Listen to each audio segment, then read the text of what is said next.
बिस्मिल्लाहिर्रहमानिर्रहीम। इस मासी की बेटी की इतनी औकात के हमारे साथ पढ़े, नीचे बैठो। मेरे स्कॉलरशिप पर बड़ी यूनिवर्सिटी में दाखिला हुआ तो मेरा कमतर लिबास देकर वो लोग मुझे अपने साथ बैठने न देते। प्रोफेसर भी उन्हें कुछ न कहते। मैंने यूनी फर्श पर बैठकर पढ़ा और अल्लाह से अपनी कामयाबी की दुआ की। यूनी के बाद मैंने CSS की तैयारी की और इम्तिहान पास करके असिस्टेंट कमिश्नर बन गई। जब उसी यूनी में एक ग्रैंड फंक्शन पर असिस्टेंट कमिश्नर को इनवाइट किया गया, मैं वहां गई तो वहां सब मौजूद थे और मुझे वापस बेइज्जत करके ज़मीन पर बिठाने लगे कि जब मैंने यूनिवर्सिटी में कदम रखा मेरा दिल अजीब सी घबराहट से धड़क रहा था। मेरे हाथ में सिर्फ एक पुराना बैग था जिसमें चंद नोट्स, माँ की दी हुई दुआएं और वो ख्वाब थे जो मेरे गांव की मिट्टी से निकले थे। बड़े शहर की बड़ी यूनिवर्सिटी, मैंने कभी ख्वाब में भी नहीं सोचा था कि यहाँ तक पहुँचूंगी। सब कुछ नया था, इमारतें, चेहरे, आवाज़ें। मैं खुद को कहीं फिट नहीं देख रही थी। यूनिवर्सिटी का पहला दिन और मैं वक्त से पहले आ गई। कुछ लड़कियां सीढ़ियों पर खड़ी हंस रही थीं। मैं खामोशी से उनके पास से गुजरी। मेरे कपड़े सादा थे, हल्के से इस्त्री शुदा शलवार कमीज, पुराने से जूते और दुपट्टे का पल्लू बार बार गिर रहा था। मेरी चाल में खुद एतमादी नहीं, एहतियात थी। जैसे ही मैं क्लास में दाखिल हुई तो आंखों का एक रेला मेरी तरफ आया। वो नज़रें जिनमें हैरत का मात तजस्सुस ज़्यादा था। मैं नज़रें झुकाकर एक कोने में ज़मीन पर बैठ गई क्योंकि कुर्सियां सब भर चुकी थीं। किसी ने भी अपनी नशस्त खाली करने की पेशकश नहीं की। मैंने सोचा शायद सब यही करते हैं, लेकिन मेरा वहम उस वक्त टूटा जब एक लड़की ने ज़ोर से कहा, ओ देखो, मासी की बेटी यूनिवर्सिटी आ गई है। नीचे बैठे कि ये झाड़ू भी साथ लाई है।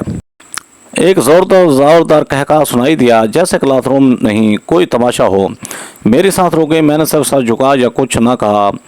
मेरी आंखों में नमी थी, पर मैं जानती थी अगर इसी लम्हे रो दी तो ये हार होगी। मेरे लिए, उन सब लड़कियों के लिए जो आज भी दरवाजे के बाहर ख्वाब लिए खड़ी हैं। एक और लड़की ने जोर से कहा, अरे देखो, इसका बैग शायद नाले के पास रखा था।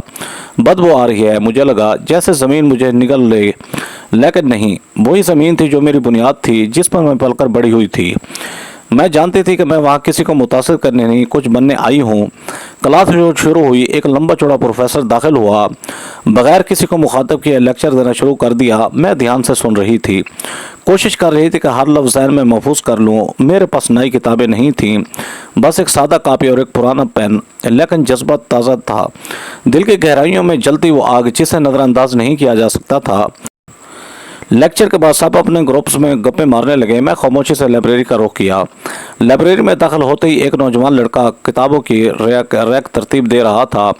उसने मेरी तरफ देखा और मुस्करा कर कहा, पहला दिन है, अगर कोई किताब चाहिए हो तो बता देना, मैं मदद कर दूंगा तुम्हारी। मैंने सर हिला दिया। ना शनासाई, ना कोई तकल्लुफ, बस एक सादा सा जुमला, लेकिन इस जुमले में वो खुलूस था जो आज तक मुझे किसी क्लास फेलो से ना मिला था।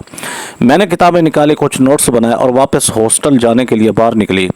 रास्ते में वही ग्रुप दोबारा मिला। एक लड़की बोली, अगली बार जल्दी आ जाना, वरना नीचे ही जगह मिलेगी। जैसे तुम्हारे जैसे लोगों की असल जगह नीचे ही होती है। मैंने इस बार पलट कर कोई जवाब नहीं दिया, बस दिल में एक जुमला उतर गया, अब मैं ज़मीन पर बैठूंगी, लेकिन एक दिन यही लोग मेरी ऊंचाई को मानने पर मजबूर होंगे। वो रात मैंने माँ को फ़ोन करके सिर्फ इतना कहा, अम्मी यहाँ सब मुझे नीचे दिखाते हैं, नीचे देखते हैं। माँ की आवाज़ आई, बेटी, नीचे देखने वालों को अल्लाह एक दिन ऊपर उठा देता है। सब्र कर। मैंने उस रात खुद से वादा किया था कि जो भी हो, किसी को ये एहसास नहीं होने दूंगी कि मैं टूट रही हूँ। यूनिवर्सिटी का पहला दिन गुजर चुका था, लेकिन इसका असर मेरे कदमों से चिपक कर रह गया था। अगले दिन मैं वक्त पर पहुंची और इस बार भी सबसे पीछे ज़मीन पर बैठने के लिए जगह ढूंढी। किसी को कोई फ़र्क नहीं पड़ा। मुझे जल्द ही अंदाज़ा हो गया कि यहाँ अपने सिवा मेरा कोई नहीं। क्लास के नोट्स अक्सर ग्रुप्स में बांटे जाते, लेकिन मुझे कभी शामिल नहीं किया गया। अक्सर लेक्चर के दौरान प्रोफेसर इजाफी मवाद या किताबों के हवाले देते, लेकिन जिनके पास मोबाइल फ़ोन पर PDFs या नए एडिशंस की तस्वीर होती, वही आगे बढ़ पाते। मेरे लिए लाइब्रेरी ही वह सहारा थी, और वो भी महदूद। एक दिन मैंने एक क्लास फेलो से पूछा, अगर तुम्हारे पास पिछले सेमेस्टर के नोट्स हों तो क्या तुम मुझे दे सकती हो? उसने बगैर मेरी तरफ देखे कहा, मुझे याद नहीं कहाँ रखे हैं, वैसे भी तुम्हें सब रट ही लेना है, नोट्स की क्या ज़रूरत? इस जवाब ने मेरे अंदर कोई ठंडा कर दिया, जैसे कोई दरवाज़ा था जो पूरी आवाज़ के साथ बंद हुआ था। میں چپ چاپ پلٹی اور خود سے کہا ٹھیک ہے، خود ہی سب کرنا ہوگا۔ ہر روز معمول میں پہلے کلاس میں آتی، آخر میں جاتی۔ لائبریری میری پناہ گاہ بن چکی تھی۔ کچھ کتابیں اتنی پرانی تھی کہ ان کے صفحے ہاتھ لگاتے ہی جھڑنے لگتے، لیکن میں نے ان پرانی کتابوں سے نئی دنیا تلاشنے کی کوشش کرتی رہی۔ جو موضوع سمجھ نہ آتے ان پر گھنٹوں بیٹھی رہتی۔ ایک دن میں میتھ کے ایک مشکل سوال پر الجھی ہوئی تھی جب ایک آواز آئی، اگر تم چاہو میں سمجھا سکتا ہوں۔ میں نے چونک کر دیکھا، وہ لڑکا جو پچھلے ہفتے لائبریری میں کتابیں ترتیب دے رہا تھا سامنے کھڑا تھا۔ وہ مسکرا رہا تھا، لیکن اس کی مسکراہٹ میں دکھاوا نہیں تھا۔ میرا نام حمزہ ہے، ہم ایک ہی کلاس میں ہیں، تم ہر وقت کچھ نہ کچھ پڑھتی رہتی ہو، کبھی تھکتی نہیں لگتی۔ میں نے ہلکے سے سر ہلایا۔ ضرورت ہے، سمجھنا ہی پڑتا ہے، کیونکہ پوچھنے کا حق شاید مجھے نہیں ملا۔ حمزہ بیٹھ گیا اور میرے سوال پر تفصیل سے بات کرنے لگا۔ اس کی سمجھ مجھے حیران کن تھی۔ باتوں میں اس نے یہ بھی بتایا کہ وہ خود بھی اسکالرشپ پر آیا ہے، لیکن چونکہ اس کا لہجہ شہری اور لباس مہنگا تھا، کسی نے سوال نہیں کیا۔ اس دن کے بعد جب بھی کوئی مشکل سوال ہوتا، حمزہ میری مدد کرتا۔ وہ خود بھی مصروف ہوتا، لیکن مجھے وقت دیتا تھا۔ ایک دن جب ہم کلاس سے نکل رہے تھے، ایک لڑکی نے حمزہ سے کہا، تمہیں واقعی یہی ساتھی ملی ہے؟ حمزہ نے پرسکون لہجے میں جواب دیا، ہاں، کیونکہ یہ پڑھنے آئی ہے، دکھاوا کرنے نہیں آئی۔ وہ لڑکی کچھ بول نہیں سکی، بس تیور بدل کر چلی گئی۔ مجھے حیرت ہوئی کہ کسی نے میرے لیے آواز اٹھائی ہے، بغیر یہ سوچے کہ لوگ کیا کہیں گے۔ کبھی کبھار حمزہ میرے لیے پرانے سیمسٹر کے نوٹس پر پرنٹ کر لاتا، کبھی نئی کتاب کی فوٹو کاپی کر دیتا۔ ایک بار اس نے میرے لیے فزکس کا ایک کیا۔ جب ہمیں گروپ پروجیکٹ میں حصہ لینا تھا اور کسی نے مجھے اپنے گروپ میں نہیں لیا تھا، تم اکیلے بھی کر سکتی ہو، میں مدد کر دوں گا، مگر یہ گروپ اسائنمنٹس ہے، نمبر نہیں ملیں گے، میں بات کر لوں گا سر سے، تم بس کام مکمل کر لو۔ اس کی دی ہوئی پرزوں اور ہدایات سے میں نے ماڈل بنایا۔ جب پروفیسر نے دیکھا تو حیران رہ گئے، پوچھا کس کی مدد سے بنایا؟ میں نے سچ کہہ دیا، حمزہ نے میری رہنمائی کی ہے، لیکن کام خود کیا ہے۔ پروفیسر نے سر ہلایا، کچھ نہ کہا، لیکن اس پر پہلی بار مجھے لگا جیسے انہوں نے میری موجودگی کو تسلیم کیا ہو۔ یونیورسٹی میں 2 ہفتے گزر چکے تھے، میں اب تک ایک بھی کتاب خریدنے کے قابل نہیں ہوئی تھی۔ لائبریری میں بکنگ پہلے آتی اور اکثر اہم کتابیں پہلے لے جائی جاتی۔ ایک دن حمزہ نے کہا، یہ میرے پرانے سیمسٹر کے ریفرنس بکس ہیں، تم رکھ لو، مجھے اب ان کی ضرورت نہیں۔ میں نے منع کیا، نہیں، تمہیں شاید بعد میں ضرورت پڑے گی، تمہیں اس وقت ضرورت ہے، بس یہ دیکھو، باقی چیزیں بعد میں دیکھی جائیں گی۔ وہ کتابیں میرے لیے خزانے کی مانند تھیں۔ میں نے ان میں نشان لگائے، اپنی کاپیوں میں خاکے بنائے اور جو کچھ سمجھا اسے حمزہ سے ڈسکس کیا۔ یہ سیکھنے کا نیا انداز تھا جسے کسی نے سکھایا نہیں، صرف موقع دیا۔ کبھی میں اس کی مدد سے سوال حل کرتی تو وہ مسکرا کر کہتا، دیکھا، اب تم مجھے پڑھا سکتی ہو۔ ہماری بات چیت ہمیشہ پڑھائی کے ارد گرد ہی گھومتی رہتی۔ اس نے کبھی فضول باتیں نہیں کی تھیں، کبھی ذاتی سوال نہیں کیے۔ اس کا رویہ احترام سے بھرا ہوا تھا، وہ میری عزت کرتا تھا جیسے میں کمزور لڑکی نہیں بلکہ ایک قابل انسان ہوں۔ 4 سال میں نے یونیورسٹی کے ہر کلاس، ہر لیکچر پر پریزنٹیشن زمین پر بیٹھ کر سنی۔ شروع میں یہ مجبوری تھی، پھر عادت بن گئی اور آخر میں میری پہچان۔ شروع کے مہینوں میں مجھے لگا شاید یہ وقتی ہے، وقت کے ساتھ لوگ بدلیں گے، رویے نرم ہو جائیں گے، لیکن کچھ نہیں بدلا تھا۔ 4تھے سیمسٹر میں جب ریسرچ ورک شروع ہوا تو گروپ بنانے تھے، سب نے اپنے دوستوں کے ساتھ گروپ بنا لیے۔ میرا نام کسی فہرست میں نہ تھا۔ حمزہ میرے پاس آیا، میں نے سر سے بات کر لی ہے، ہم دونوں الگ گروپ میں ہوں گے۔ میں نے کہا، سر اعتراض نہیں کریں گے؟ کریں بھی تو کیا، 2 لوگ ہیں، کام مکمل ہوگا، ہم مکمل کر کے دکھائیں گے۔ ریسرچ کے لیے ہمیں مختلف محکموں کے وزٹ کرنے پڑے۔ اکثر جگہوں پر میرے لباس کو دیکھ کر لوگ سوالیہ نظروں سے دیکھتے۔ حمزہ ہمیشہ بات کو سنبھالتا۔ ایک دن ہمیں ایک آفیسر سے انٹرویو لینا تھا۔ میں نے سوالات تیار کیے اور جب ہم پہنچے تو اس نے حمزہ سے کہا، یہ آپ کی سٹاف ہے؟ حمزہ نے سنجیدگی سے جواب دیا، یہ میری ٹیم لیڈ ہے، میں اس کا اسسٹنٹ ہوں۔ اس جواب پر وہ شخص چپ ہو گیا اور پورا انٹرویو میں میری طرف باقاعدہ توجہ سے بات کرتا رہا۔ واپسی پر میں نے کہا، تم نے ضرورت سے زیادہ عزت دی مجھے۔ حمزہ نے مسکرا کر کہا، میں نے صرف وہی کیا جو تم ہو، باقی لوگ کم دیکھتے ہیں، تمہیں تو مکمل دیکھنا چاہیے۔ 7ویں سیمسٹر میں ایک مضمون میں میرے نمبر کم آئے۔ میں نے پروفیسر سے درخواست کی کہ میری کاپی دوبارہ چیک کر لی جائے۔ انہوں نے کہا، وقت گزر گیا، اب کچھ نہیں ہو سکتا۔ حمزہ نے میری پوری کاپی دیکھی اور کہا یہ تمہاری نہیں لگتی، اس میں تو کئی سوالات کے جواب ہی نہیں ہیں۔ ہم دوبارہ پروفیسر کے پاس گئے۔ اس بار حمزہ نے بات کی دلائل دیے اور یہاں تک کہ پرانے اسائنمنٹ سے میرا کام دکھایا۔ پروفیسر نے کچھ دیر بعد کہا اچھا میں دوبارہ دیکھ لیتا ہوں۔ چند دن بعد میرے نمبر اپڈیٹ ہو چکے تھے۔ کسی نے رسمی معافی نہیں مانگی لیکن میرے کام کو مانا گیا۔ یہ حمزہ کی مسلسل کوشش کا نتیجہ تھا۔ ان 4 سال میں یونیورسٹی کا ماحول کبھی میرے لیے سازگار نہیں ہوا۔ موسم بدلے، مضامین بدلے، مگر رویے وہی رہے۔ زمین پر بیٹھنا ایک علامت بن چکا تھا میرے لیے اور ان سب کے لیے جو سمجھتے تھے کہ عزت صرف کرسیوں پر ملتی ہے۔ حمزہ نے کئی بار کہا تم صرف کلاس نہیں پورا نظام بدل رہی ہو۔ میں ہنستی اور کہتی میں صرف اپنا راستہ بنا رہی ہوں۔ اگر کسی کو ہمت ملے تو وہ اس کا نصیب ہے۔ گریجویشن کے آخری دن سب تصویریں کھنچوا رہے تھے۔ میں نے حمزہ سے کہا کیا ہمارے پاس بھی کوئی یاد رہنے والی تصویر ہونی چاہیے؟ اس نے کہا ہونی چاہیے لیکن زمین پر وہی تمہاری پہچان ہے۔ ہم دونوں نے ایک تصویر لی۔ میں زمین پر بیٹھی تھی اور وہ میرے ساتھ کھڑا تھا۔ یہ تصویر بعد میں میری زندگی کی سب سے قیمتی تصویر بنی۔ 4 سال بعد جب میں نے یونیورسٹی کے گیٹ سے باہر قدم رکھا تو میرے دل میں فخر تھا، کوئی شکایت نہیں۔ میں جانتی تھی کہ میں زمین کی بیٹی ہوں اور اس زمین سے میں نے اپنی شناخت اٹھائی ہے۔ یونیورسٹی ختم ہوئی تو ایسا لگا جیسے کوئی باب مکمل ہوا ہو، لیکن جلدی احساس ہوا کہ اصل کہانی تو اب شروع ہونی ہے۔ جب سب طلبہ اپنے کیریئر کے مختلف راستوں پر چل پڑے، کچھ نوکریوں کے پیچھے، کچھ شادی کے مشوروں میں الجھے، تب میں نے ایک نئی جنگ چن لی۔ CSS یہ فیصلہ آسان نہیں تھا۔ میں جانتی تھی کہ مقابلہ سخت ہے، وسائل کم ہیں اور وقت بھی میرے حق میں نہیں، مگر میرے پاس وہ تھا جو سب کے پاس نہیں تھا۔ چٹان جیسا حوصلہ، امی کی دعائیں میرے ساتھ تھیں اور حمزہ اب بھی میرے قریب تھا، جیسے وہ سمجھ چکا ہو کہ میرا اگلا مارکا کیا ہوگا۔ ایک دن میں نے حمزہ کو فون کیا، میں نے CSS کی تیاری شروع کر دی ہے لیکن سلیبس بہت وسیع ہے اور کچھ کتابوں کے نام بھی پہلی بار سنے ہیں۔ حمزہ نے فوراً کہا پریشان مت ہو، میرے کچھ جاننے والے ہیں، تیاری کر رہے ہیں، میں ان سے نوٹس کا بندوبست کر دوں گا اور جہاں ضرورت ہو میں خود بھی پڑھا دوں گا تمہیں۔ ہم نے قریبی لائبریری کی ممبرشپ لی اور تیاری کا آغاز ہو گیا۔ میرے پاس نئی کتابیں خریدنے کی گنجائش نہیں تھی، اس لیے زیادہ تر پرانی کتابیں جو فوٹو کاپی شدہ مواد استعمال کرتی تھی۔ کئی بار ایسا ہوتا کہ کسی اہم کتاب کا صرف ایک نسخہ ہوتا اور وہ بھی اکثر کسی اور نے پہلے ہی لے لیا ہوتا۔ ہم روز لائبریری میں ایک خاص ٹیبل پر بیٹھتے، وہ اپنے کام میں مشغول ہوتا، میں اپنے نوٹس کے ساتھ۔ کبھی کبھی وہ درمیان میں سر اٹھا کر پوچھتا کون سا مضمون مشکل لگ رہا ہے اور میں کہتی پولیٹیکل سائنس کے نظریات، ان کے نام ہی یاد نہیں ہوتے۔ وہ مسکرا کر کہتا تو پھر ہم آج رات صرف وہی پڑھیں گے۔ ہم دونوں نے ایک معمول بنا لیا تھا، صبح سے شام تک مطالعہ، شام کے بعد اہم ٹاپکس پر بحث اور رات کو خلاصہ سازی۔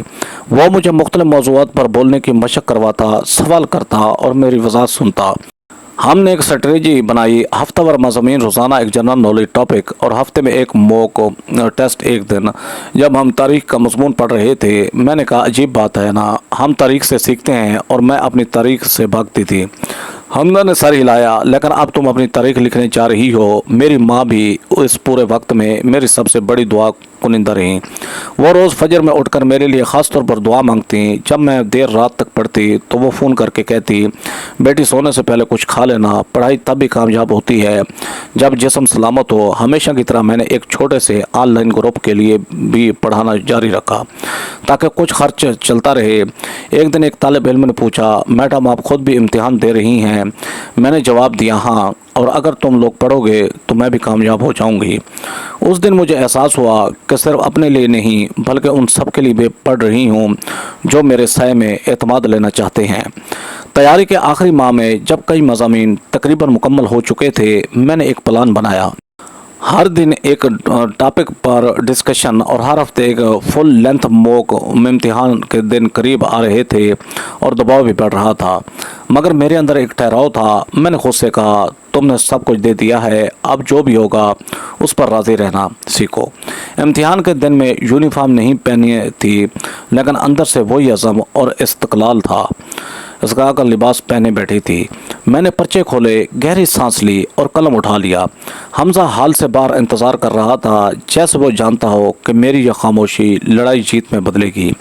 इम्तिहानात के बाद तकरीबन 2 महीने गुजर चुके थे। इंतज़ार तवील था और हर गुजरते दिन के साथ असाब पर बोझ बढ़ रहा था। मैंने खुद को मसरूफ़ रखने के लिए मामूलात तय कर लिए थे। सुबह वर्जिश, दोपहर में पढ़ाना, शाम को लाइब्रेरी का वक्त और रात को माँ के साथ मुख्तसर बातचीत।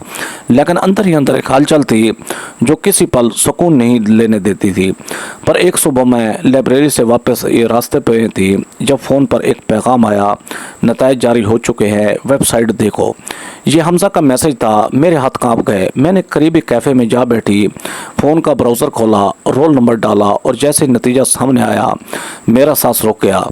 Zainab Fatima, merit first position, allocated group, Pakistan, administrative service. मेरे इर्द गिर्द सब कुछ साकित हो गया। कुछ लम्हों के लिए मैं समझ ही नहीं पाई कि ये ख्वाब है या हकीकत। मेरी आंखों में नमी थी, लेकिन वो खुशी की थी, वो फ़ख्र की थी, जो उन दुआओं का जवाब थी जो बरसों से माँ फजर में मांगती आई थी। मैंने फ़ौरन माँ को फ़ोन किया। अम्मी, पहला नंबर आया है मेरा, मैं कामयाब हो गई। अम्मी की आवाज़ भर आई। मैंने कहा था ना, मेरी दुआएं खाली नहीं जाएंगी। दोपहर के वक्त हमजा मिला। वो मुस्कुराया और बोला, मैं जानता था तुम वही करोगी जो सबको नामुमकिन लगता है। मैंने पूछा, तुम्हें कैसे यकीन था? क्योंकि तुम सिर्फ ख्वाब नहीं देखती थी, उन पर मेहनत भी करती थी। हम दोनों सड़क किनारे बेंच पर बैठे थे, इर्द गिर्द चहल पहल थी, मगर मेरे दिल में सुकून। मैंने उससे कहा, आज अगर अब्बू जिंदा होते तो बहुत खुश होते। हमजा ने ऐसा से जवाब दिया, तुमने उनका नाम भी जिंदा रखा है और अपनी माँ का सर भी फ़ख्र से बुलंद किया है। उसी शाम मेरी माँ ने मुझे बताया, आज हमजा की वालदा तुम्हारे रिश्ते के लिए आई थी। मैं चंद्रा में खामोश रही। रिश्ता हमजा ने कभी जिक्र नहीं किया। उन्होंने कहा, हमजा ने हमेशा तुम्हारी इज्जत की है और ये फैसला बगैर तुम्हें बताए भी नहीं किया। मैं हैरान रह गई। हमजा, जिसने हर कदम पर मेरी मदद की, जिसने कभी अपनी मौजूदगी को बोझ नहीं बनाया और जिसने कभी मेरे रास्ते में रुकावट नहीं बनाई, वो सब कुछ दिल में रखे रहा। उस रात मैंने सोचा, मैंने तो हमेशा हमजा को दोस्त समझा, एक साथी, एक रोशनी, मगर वो मोहब्बत जिसमें इजहार नहीं सिर्फ एहतराम हो, वो शायद सबसे खालिस होती है। अगले दिन जब मैंने हमजा से बात की तो मैंने बराह रास्त पूछा, तुमने अपनी अम्मी को क्यों भेजा? तुमने मुझसे कभी कुछ नहीं कहा। हमजा ने नज़रें नीचे रखते हुए कहा, क्योंकि मैं तुम्हें मजबूर नहीं करना चाहता था। मैं चाहता था कि तुम अपने मकाम तक पहुंचो, अपनी शनाख्त खुद बनाओ। अगर तुम कभी मेरे साथ ज़िंदगी का सफ़र शुरू करना चाहो तो वो तुम्हारा फ़ैसला हो, दबाव का नहीं। मैं कुछ लम्हे चुप रही, फिर कहा, मैंने तुम्हें हमेशा अपने करीब पाया है। तुम्हारी बातें, तुम्हारे अमल में कभी खुद गर्जी नहीं देखी। शायद यही काफ़ी है। हमजा ने फ़कत इतना कहा, अगर तुम हाँ कहो तो मेरी ज़िंदगी का सबसे कीमती फ़ैसला साबित होगा। मैंने मुस्कुराकर सर हिला दिया। वो लम्हा बेआवाज़ था, मगर दिलों में शोर था। उसी हफ्ते मुझे सरकारी तौर पर इतला मिली कि मैं लाहौर में असिस्टेंट कमिश्नर के तौर पर तैनात हो की गई हूँ। जो लड़की हमेशा ज़मीन पर बैठा करती थी, अब सरकारी कुर्सी पर बैठने जा रही थी। मैंने पहली बार ऑफिस में दाखिल होकर जब अपनी नशस्त देखी तो वो कुर्सी महज एक फर्नीचर का टुकड़ा नहीं थी, वो मेरे हौसले की अलामत थी। उन सब बरसों की मेहनत का सिला और मेरी माँ की दुआ का असर। पहली मीटिंग के बाद मैंने अपने नए दफ्तर की खिड़की से बाहर देखते हुए खुद से कहा, यह मकाम मेरा नहीं होता। अगर मैं रास्ते में हार मान लेती। उसी शाम हमजा ने कहा, तुमने यह सफ़र खुद तय किया है और आज तुम्हारा वक्त है चमकने का। मैंने कहा, और तुम वो शख्स हो जो मेरे पीछे रोशनी लेकर खड़ा रहा। शायद अब वक्त है कि हम ये रोशनी एक साथ लेकर चलें। यह बात किसी रोमांवी फिल्म की तरह नहीं थी, यह हकीकत थी। दो इंसान जो बरसों से एक दूसरे के दर्द, खामोशी और मेहनत के हम सफ़र रहे, अब ज़िंदगी के सफ़र पर निकलने को तैयार थे। मेरी माँ ने कहा, बेटी, जो इज़्ज़त तुमने कमाई है वो किस्मत वालों को मिलती है। मैंने अम्मी का हाथ थाम कर जवाब दिया, यह सब आपके फजर की दुआओं का नतीजा है और हमजा की खामोशी में छुपी मोहब्बत का इनाम। यकीनन मैं अब वो लड़की नहीं थी जो ज़मीन पर बैठकर सबकी नज़रें सहती थी। अब मैं वो औरत थी जो अपने हौसले, अपनी अक्ल और अपने सच्चे साथी के साथ ज़िंदगी को एक नए ज़ाविये से देख रही थी। और ये महज शुरुआत थी। अम्मी ने जब हमजा के रिश्ते की बात पर खुशी से हाँ कर दी तो मुझे कोई हैरत नहीं हुई। उनकी आवाज़ में जो सुकून था वो बरसों की फ़िक्रों और दुआओं का खुलासा लग रहा था।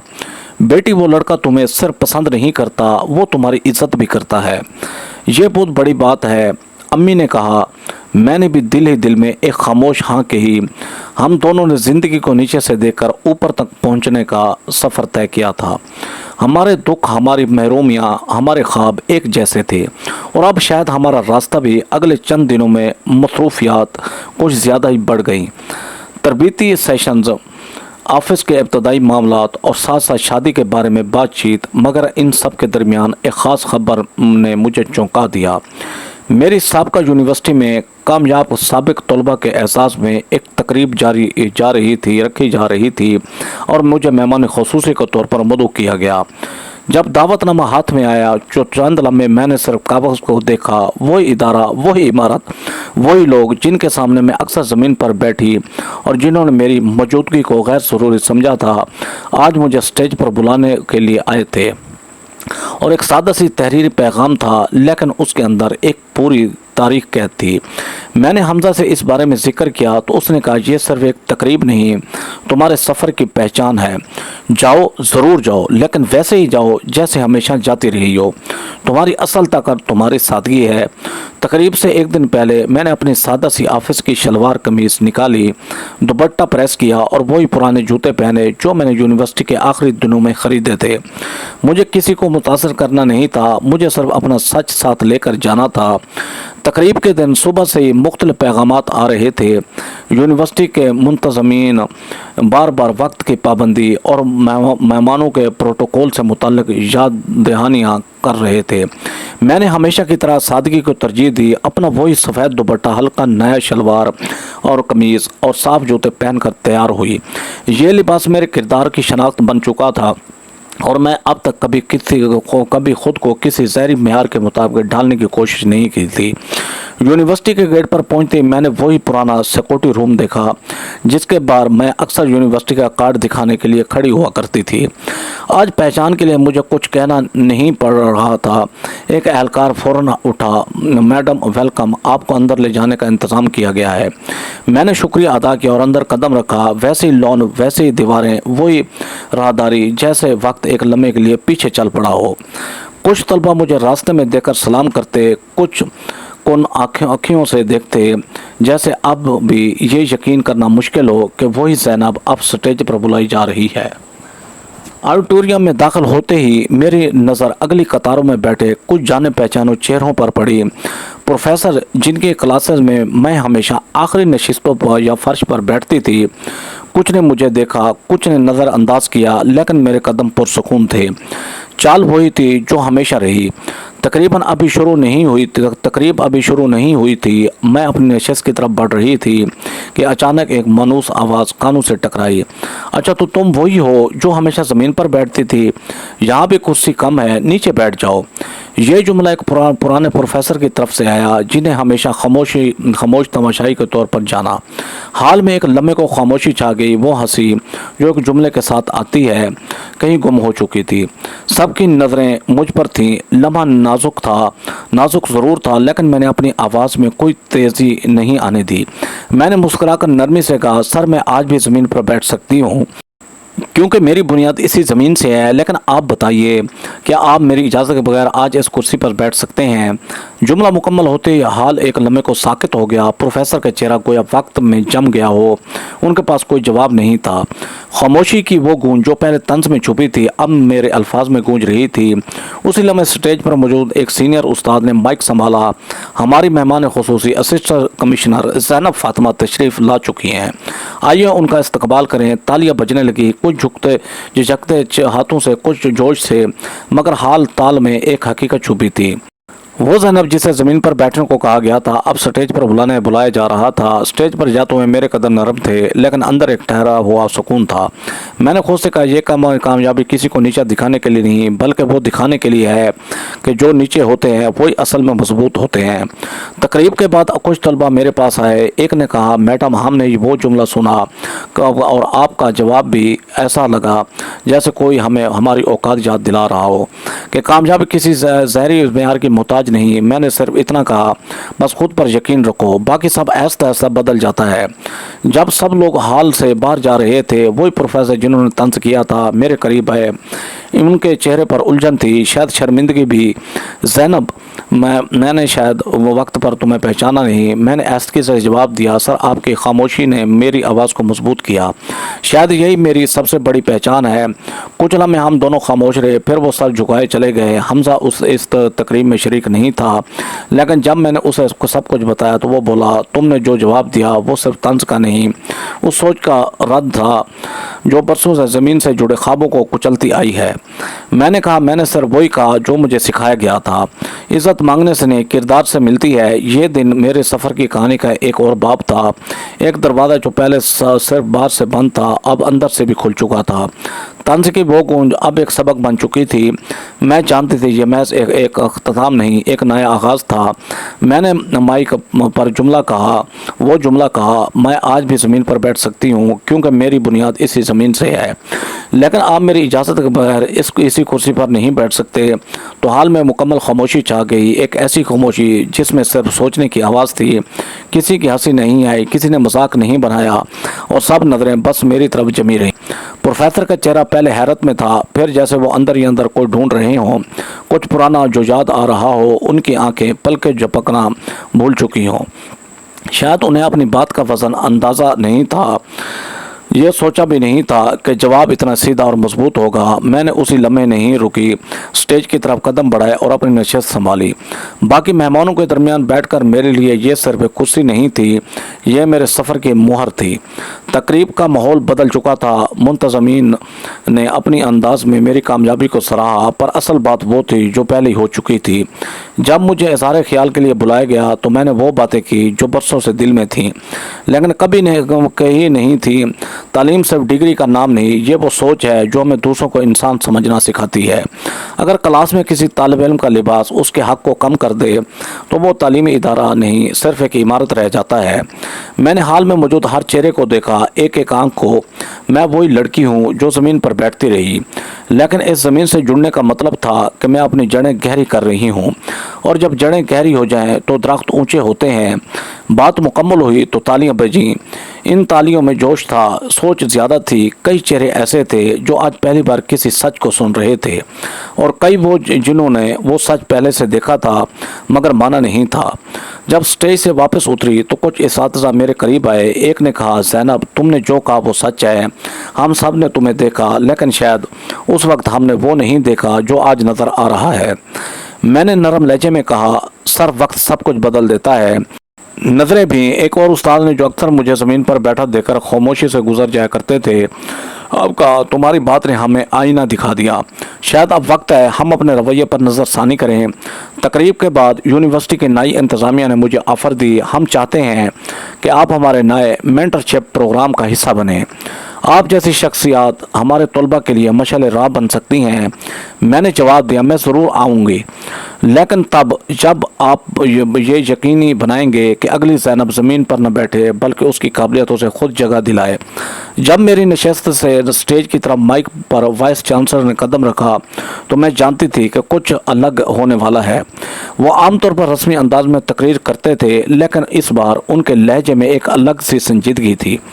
उन्होंने माइक थामा, नज़रें हाज़रीन पर दौड़ाई, फिर कहा, हमें फ़ख्र है कि आज हमारी यूनिवर्सिटी के मेहमान खुसूसी वो शख्सियत है जो महज अपनी काबिलियत के हौसले और किरदार से आज इस मकाम तक पहुंची जहां बहुत कम लोग पहुंच पाते हैं। आइए खुश आमदीद कहते हैं।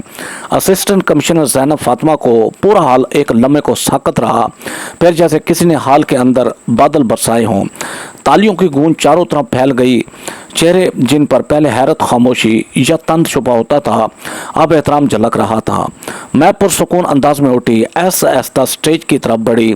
मेरे कदम किसी घमंड या फ़ख्र के लिए नहीं बल्कि उन हज़ार कदमों का नुमाइंदा बन चुके थे जो तालीम के मैदान में छुपते झिझकते चलते हैं। माइक के सामने खड़ी हुई तो नज़रें मेरे मुंतज़िर थीं। मैंने सांस ली और वो कहा जो बरसों के से दिल में था, मैं इस इदारे में सिर्फ एक तलबा बनकर नहीं आई थी, मैं ख्वाब, एक सवाल और एक चैलेंज बनकर आई थी। मुझे यहाँ दाखिला मिला लेकिन जगह नहीं। मुझे दाखिल कर लिया गया लेकिन शामिल नहीं किया गया।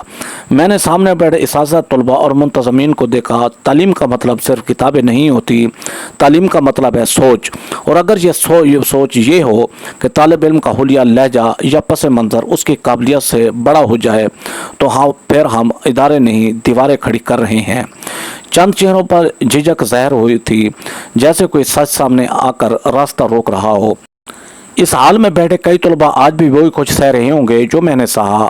انہیں شاید کرسی نہ ملی ہو، موقع نہ ملا ہو، یا حوصلہ توڑنے والے جملے روز سننے پڑتے ہوں، لیکن میں کہنا چاہتی ہوں تمہارے خواب کسی کی زبان، لباس یا نام سے کم نہیں ہوتے۔ میں نے ہاتھ سے اشارہ کیا۔ اس کرسی پر بیٹھنا میری منزل نہیں تھی، یہ میرے حق کا ایک حصہ ہے۔ میرا اصل مقام وہ ہے جہاں میں کسی اور کے لیے جگہ بنا سکوں۔ چند طلباء کی آنکھوں میں چمک سی نظر آئی، جیسے کچھ دیر پہلے ان کے دل کے سوال کو کسی نے آواز دے دی ہو۔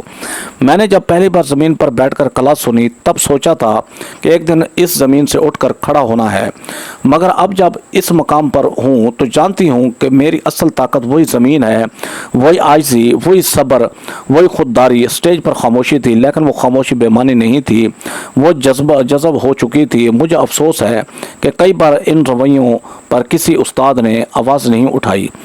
خاموشی اکثر ظالم کی مددگار بن جاتی ہے۔ تعلیم کے ادارے وہ ہونے چاہیے جہاں طالب علم کو صرف علم نہ دیا جائے بلکہ احساس برابری دیا جائے۔ سامنے بیٹھے وائس چانسلر ہلکے سے سر ہلا رہے تھے، جیسے اعتراف کر رہے ہوں کہ سچائی تلخ ضرور ہوتی ہے، مگر ضروری بھی۔ طبقاتی امتیاز صرف معاشیت کا مسئلہ نہیں، یہ ذہن کا مسئلہ ہے۔ جب ہم بچوں کو ابتدائی دنوں سے فرق کرنا سکھاتے ہیں تو وہ بڑے ہو کر طاقت کو ہتھیار بناتے ہیں، انصاف کو نہیں۔ میں نے مائک سے چند قدم پیچھے ہٹتے ہوئے کہا، آج میں یہاں ہوں لیکن میرا اصل مقصد یہاں کھڑے ہو کر داد لینا نہیں۔ میرا اصل مقصد یہ ہے کہ کوئی اور زینب کسی ادارے میں شرمندہ نہ ہو، کسی کا طنز کا نشانہ نہ بنے، کسی کا حق زمین پر نہ رکھا جائے۔ میری تقریر ختم ہونے کے بعد اسٹیج پر ایک بار پھر سناٹا چھا گیا۔ تالیوں کی گونج رک چکی تھی، مگر ان کی باز گشت اب بھی حال کے ہر کونے میں محسوس ہو رہی تھی، جیسے لفظ دیواروں پر نقش ہو چکے ہوں۔ میں اپنی نشست پر واپس آ کر بیٹھی تو محسوس کیا کہ کئی نظریں اب جھکی ہوئی تھیں۔ وہ چہرے جو پہلے خود اعتمادی سے بھرے تھے اب اندر سے خاموش اور سوچ میں گم نظر آ رہے تھے۔ تقریب کے بعد جب مہمانوں کے لیے چائے کا اہتمام ہوا، میں بھی وہاں جا پہنچی۔ کچھ لوگ رسم میں مسافے کر رہے تھے، کچھ خاموش کھڑے تھے۔ ایک لمحے کو محسوس ہوا جیسے سب کو کچھ کہنا ہے لیکن الفاظ ساتھ نہیں دے رہے تھے ان کے۔ پہلی بار ایک ایسے پروفیسر میری طرف آئے جنہوں نے کبھی مجھے نظر بھر کر نہیں دیکھا تھا۔ انہوں نے آہستہ سے کہا، زینب، اگر وقت پیچھے لے جا سکتا تو میں بہت کچھ مختلف کرتا، شاید تمہارے لیے کوئی کرسی نکال لیتا۔ میں نے نرم لہجے میں جواب دیا، وقت شاید پیچھے نہ جائے لیکن عمل آگے جا سکتا ہے۔ کسی اور کے لیے وہ کرسی اب خالی رکھی جا سکتی ہے۔ دوسری طرف ایک سینئر طالب علم جو اب ایک نجی کمپنی میں اعلیٰ عہدے پر تھا میرے قریب آیا۔ یاد ہے ایک بار تم لائبریری میں جگہ مانگ رہی تھی اور ہم نے انکار کر دیا تھا۔ آج سوچتا ہوں ہم نے تم سے نہیں اپنے ضمیر سے انکار کیا تھا۔ میں نے کہا، میں اس وقت جگہ ڈھونڈ رہی تھی، آج خود جگہ بنائی ہے۔ معافی کی ضرورت اب نہیں، بس سیکھنے کی ہے۔ اس دن تقریب میں کئی لوگ میرے قریب آئے اور ہر ایک کا لہجہ بدلا ہوا تھا، جیسے وہ اندر سے ہل چکے ہوں، مگر میرے اندر اب کوئی خالی پن نہیں تھا، کوئی کمی محسوس نہیں ہو رہی تھی۔ میں نے اپنی شناخت لوگوں کے رویوں سے نہیں اپنی محنت سے بنائی تھی۔ ایک سابقہ ہم جماعت نے ہچکچاتے ہوئے مجھ سے کہا، زینب، ہم میں سے کسی کو نہیں لگا تھا کہ تم اس مقام تک پہنچو گی۔ تمہیں نیچا دیکھنا آسان تھا کیونکہ ہم خود اوپر نہیں جا سکے۔ میں نے اس کی بات مکمل ہونے دی، پھر کہا، میں نے کبھی اوپر جانے کا خواب نہیں دیکھا تھا، میں نے صرف گرنے سے انکار کیا تھا۔ اسی دوران یونیورسٹی کی ایک نئی طالبہ میرے پاس آئی، اس کی آنکھوں میں کچھ سوال چھپے ہوئے تھے۔ میڈم، آپ سے مل کر لگا جیسے ہم جیسے لوگوں کے لیے بھی کوئی راستہ ہے۔ میں نے اس کے کندھے پر ہاتھ رکھا۔ راستہ ہمیشہ ہوتا ہے، بس اکثر لوگ چراغ نہیں جلاتے۔ اگر تم جلاؤ گی تو تمہارے پیچھے چلنے والے کم نہیں ہوں گے۔ وہ لمحے قیمتی تھے مگر ان میں جذبات کا شور نہیں تھا، ہر بات وزن لیے ہوئے تھی۔ کئی لوگ جنہوں نے کبھی میرا مذاق بنایا تھا اب نظریں نہیں ملا پا رہے تھے۔ ایک پروفیسر جس نے کبھی میری پرفارمنس کو اہمیت نہیں دی تھی آ کر بولا، تم نے آج جو کہا اس سے زیادہ مضبوط سبق ہم نے شاید خود بھی کبھی نہیں سیکھا۔ मैंने मुस्कुरा कर जवाब दिया, काश ये सबक मैं बोलने से पहले आप देखने से सीख लेते। इन बातों में कोई बदले की ख्वाहिश नहीं थी। मैं सब ये जानती थी कि मैं खुद को मनवा चुकी हूँ और यह एतराफ़ किसी माफ़ी का मोहताज नहीं था। वो सब जिन्होंने कभी मेरी खामोशी को कमज़ोरी समझा, आज मेरी आवाज़ की गहराई को सुन रहे थे। एक पुरानी याद अचानक जहन में लौट आई। पहली क्लास का दिन, पहला तंज और वो फर्श जिस पर मैंने अपनी तालीमी बुनियाद रखी थी। अगर उस दिन मैं जवाब देती, शायद सफ़र वो ना होता जो आज बन गया। मैंने हर जख्म को सीखने में बदला, हर खामोशी को खुद पर यकीन में। हमजा ने बाद में फ़ोन पर पूछा, कैसा लगा सबके सामने वो बात कह देना जो बरसों से दिल में थी। मैंने कहा, ऐसा लगा जैसे अंदर का बोझ किसी को सुनाए बगैर हल्का हो गया हो। और सबको यह एहसास दिलाना ज़रूरी था कि तालीम सिर्फ उनका हक नहीं जिनके पास सब कुछ है। हमजा बोला, अगर तुमने सिर्फ बात नहीं की, तुमने मिसाल भी दी। तकरीब ख़त्म होने के बाद मैंने यूनिवर्सिटी का लॉन में कुछ देर चहलकदमी की। वहीं एक लड़की बेंच पर बैठी मुझे देख रही थी। मैंने उसके करीब गई तो उसने कहा, मैडम मैं देही इलाके से हूँ, यहाँ अक्सर लोग मेरे लहजे पर हंसते हैं, लेकिन आज आपको सुनकर हौसला मिला है। मैंने कहा, अपने लहजे से कभी शर्मिंदा ना होना, असल वो है जो तुम्हारे अंदर है, बाहर के लफ्ज़ सिर्फ दिखावे होते हैं। वो हल्के से मुस्कुराई जैसे कोई ज़ख्म थोड़ा सा भर गया हो उसका। उस दिन के बाद मुझे कई ईमेल्स और पैगामात आए जिनमें तारीफ़ से ज़्यादा मादरत थी, लेकिन मैं जानती थी अब इन सब से फ़र्क नहीं पड़ता। मेरी कहानी अब किसी और की हिम्मत बन चुकी थी। मैं वापस जाते हुए गाड़ी में बैठी तो अपना रुख खिड़की की तरफ मोड़ लिया। बाहर मौसम बदल रहा था, शायद अंदर भी मैंने खुद से कहा, अब शर्मिंदगी का वक्त उनके लिए है जिन्होंने आवाज़ नहीं उठाई, और मेरा वक्त है रोशनी बांटने का। और यही असल मकसद था। यूनिवर्सिटी की तकरीब के बाद मैंने जब दफ्तर की दहलीज पार की तो दिल में एक अजीब सुकून था। अब लगता था जैसे हर सवाल, हर तंज, हर खामोशी को मैंने जवाब दे दिया है। लेकिन वो जवाब देना आखिरी मकसद नहीं था, वो तो महज एक मरहला था। असल रास्ता तो अब खुलना शुरू हुआ था। मेरे पहले तबादले के बाद एक छोटे से ज़िला में बतौर असिस्टेंट कमिश्नर मेरी तैनाती हुई। वहाँ पहुंचकर मैंने दफ्तर के दरवाजे पर वही सादा सा नाम पढ़ा, ज़ैनब फातिमा असिस्टेंट कमिश्नर, और दरवाज़ा खोलकर अंदर दाखिल हुई। कुर्सी पर बैठते ही एक सरकारी फाइल मेरे सामने रखी गई, लेकिन मेरी नज़र मेज़ पर रखी हुई उस पुरानी बॉल पॉइंट पर थी जो मैं यूनिवर्सिटी के आखिरी दिनों में इस्तेमाल करती थी। मैंने उसे साथ रखा था याद दहानी के लिए कि कहाँ से आई हूँ। ज़िला के पहले दिन मैंने तमाम सरकारी स्कूलों की फहरिस्त मंगवाई, फिर एक एक करके विज़िट शुरू किए। जहाँ इमारत खस्ता हाल थी वहाँ इस्लाहात की बात की, जहाँ इसातिज़ा गैर हाजिर थे वहाँ वज़ाहत तलब की। लेकिन एक स्कूल ऐसा भी था जो दी इलाके के बिल्कुल किनारे पर था। वहाँ गई तो देखा चंद बच्चियाँ मिट्टी पर बैठकर पढ़ रही थी। मैं क्लासरूम में दाखिल हुई तो एक छोटी बच्ची ने सर उठाकर कहा, आप मैडम हैं, आपके कपड़े तो हमारी टीचर जैसे नहीं। मैं हंस दी, मैं वो मैडम हूँ जो कभी तुम्हारी तरह ज़मीन पर बैठी थी। बच्ची ने हैरत से पूछा, फिर आप अब मैडम कैसे बन गई? पढ़कर, मेहनत करके और हार न मान कर। उसके बाद मैंने उस स्कूल के लिए कालीन, पंखे और नई कुर्सियाँ मंजूर की। लेकिन असल तब्दीली मैंने एक प्रोग्राम से शुरू की, हम सब बराबर। इसके तहत मैंने ज़िला के तमाम स्कूलों में लेक्चर देने का फ़ैसला किया ताकि बच्चों को सिखाया जा सके ख्वाब का ताल्लुक़ ज़मीन से नहीं हौसले से होता है। इसी दौरान मुझे एक यूनिवर्सिटी से दावत आई नौजवानों के लिए रोल मॉडल के उन्वान पर गुफ्तगू के लिए। मैं वहां पहुंची तो एक तालिब इल्म ने सवाल किया, मैडम जब आपको सब नज़रअंदाज करते थे तो आपने ख़ुद को कैसे संभाला? मैंने जवाब दिया, मैं ख़ुद को नहीं, अपनी माँ की दुआ को संभालती थी। वही दुआ मुझे टूटने नहीं देती थी। इस तकरीब के बाद बहुत से तलबा ने मुझसे रब्ता किया, रहनुमाई मांगी, और कई ने बताया कि वो पहली बार किसी सरकारी अफसर को इतना करीब महसूस कर रहे हैं। मैंने उन सबको एक ही बात कही, मेरी कामयाबी मेरी नहीं, उन सब की है जो मेरे जैसे थे या मेरे बाद आएंगे। हमजा अब मेरा एक रफ़ीक सफ़र था। उसने अपनी छोटी सी सोशल इंटरप्राइज बनाई थी जिसमें वो दी इलाकों के बच्चों के लिए मुफ्त तालीमी सेशन करवाता था। हम दोनों ने मिलकर कई तालीमी कैंप्स का आगाज़ किया। मैं पॉलिसी की सतह पर काम करती थी। फील्ड में एक शाम में ऑफिस से वापस आ रही थी तो रास्ते में एक गांव के चौराहे पर कुछ नौजवानों को बैठे देखा। उनमें से एक ने मुझे देखकर कहा, मैडम आप टीवी पर भी आई थी ना? मैंने कहा हाँ, लेकिन वो सिर्फ कैमरा था, असल काम यहाँ होता है। दूसरा बोला हमने सुना था कि बड़े लोग करीब नहीं आते, लेकिन आप तो रोज़ यहाँ आती हैं। मैंने कहा बड़े वो नहीं होते जो दूर खड़े हों, बड़े वो होते हैं जो तुम्हें तुम्हारी कीमत समझाएं।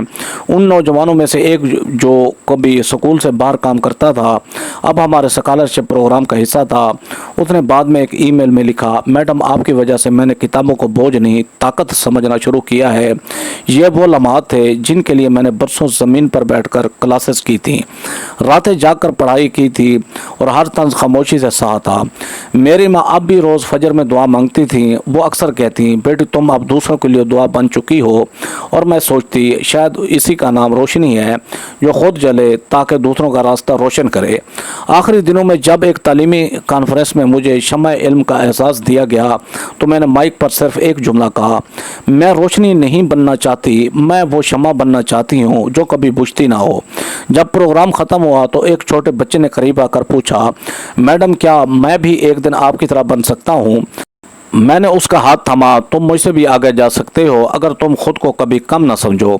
वो लम्हा मेरे लिए उस सफ़र का खुलासा था। मैं जान चुकी थी मेरा असल मकाम सिर्फ वो कुर्सी या ओहदा नहीं, मेरा असल मकाम उन दिलों में था जहाँ उम्मीद ने जगह बनाई थी। मेरी ज़िंदगी का एक बाब मुकम्मल हो चुका था, मगर कहानी अभी बाकी थी और जब तक ये शमा जलती रहेगी रास्ते रोशन होते रहेंगे। मैंने आसमान की तरफ देखा, हल्की सी हवा चल रही थी। मैं मुस्कुराई, सादा मगर पुरवकार, क्योंकि ये इख्तिताम नहीं था, ये एक नया आगाज़ था। दोस्तों कमेंट में ज़रूर बताना है ये स्टोरी आपको कैसी लगी। वीडियो पसंद हो तो वीडियो को लाइक करें, हमारे चैनल शौकत वाइस को सब्सक्राइब करके बेल आइकन को दबाकर ऑल पर क्लिक कर दें ताकि आपको हर आने वाली न्यू वीडियो का नोटिफिकेशन सबसे पहले मिले। Thanks for watching. अल्लाह हाफिज़।